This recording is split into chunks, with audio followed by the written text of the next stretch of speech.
নবী মুহাম্মদ সাল্লাল্লাহু আলাইহি ওয়াসাল্লাম জান্নাতে প্রবেশ করার সিদ্ধান্ত নিব। মুসলমান, এই বয়ান তো বহুত শুনছেন যে আল্লাহ রাসূল আপনার আমার ব্যাপারে সুপারিশ করবে, আল্লাহ রাসূল আপনার আমার ব্যাপারে সুপারিশ করবে। হ্যাঁ, অবশ্যই করবে, কিন্তু এই বয়ান তো মনে হয় কমই শুনছেন। সেই রাসূল সাল্লাল্লাহু আলাইহি ওয়াসাল্লাম,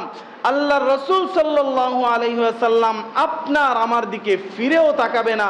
বরঞ্চ আপনার আমার ব্যাপারে আল্লাহ তাআলার কাছে নালিশ করবে। আল্লাহ তাআলার কাছে নালিশ করবে, আপনার আমার দিকে ফিরে তাকাবে না। আপনার আমার আমলনামা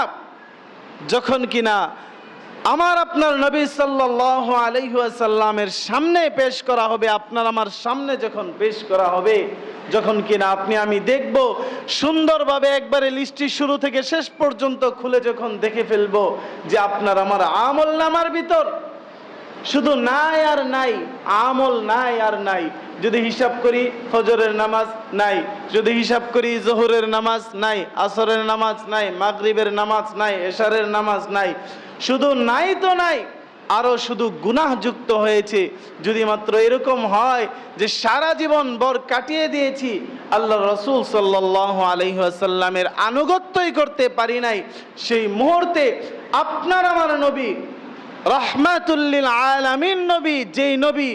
দুনিয়ার জন্য, সারা জাহানের জন্য, উভয় জগতের জন্য রহমত, সেই নবীও বলবে যে আমার এই উম্মত দিয়ে আমি কি করব, যেই উম্মত সারা জীবন ভর একটা বারের জন্য আমার ইতাআত করতে পারে নাই, আনুগত্য করতে পারে নাই। আমার এই উম্মত দিয়ে কি করব? মুসলমান বলেন দেখি, সেই মুহূর্তে যদি নবী, আপনার আমার নবী মুহাম্মদুর রাসূলুল্লাহ সাল্লাল্লাহু আলাইহি ওয়াসাল্লাম আপনার আমার আমল নামার দিকে তাকিয়ে, আপনার আমার দিকে তাকিয়ে তখন এই কথা বলে দেই, উম্মত তোর জন্য আমি কষ্ট করেছি, জীবনের শুরু থেকে নিয়ে শেষ পর্যন্ত কষ্ট করেছি, আমি তোর জন্য চোখের পানি ঝরিয়েছি, শরীর থেকে রক্ত ঝরিয়েছি, তোর জন্য আমি এত কষ্ট করেছি, তোর 3.5 হাত বডির ভিতর চুল থেকে পায়ের নখ পর্যন্ত তো আমার কোনো সুন্নত আমি দেখতে পাচ্ছি না। তখন আপনার জবাব কি হবে বলেন দেখি? আপনাকে যখন বলবে, ছেলেনে গিয়ে বারবার বলতে পারছিস অমুক কাঠিন দাও, অমুক কাঠিন দাও, অমুক খেলোয়াড়ের কাঠিন দাও, অমুক নায়কের কাঠিন দাও, অমুক ডিজাইন দাও,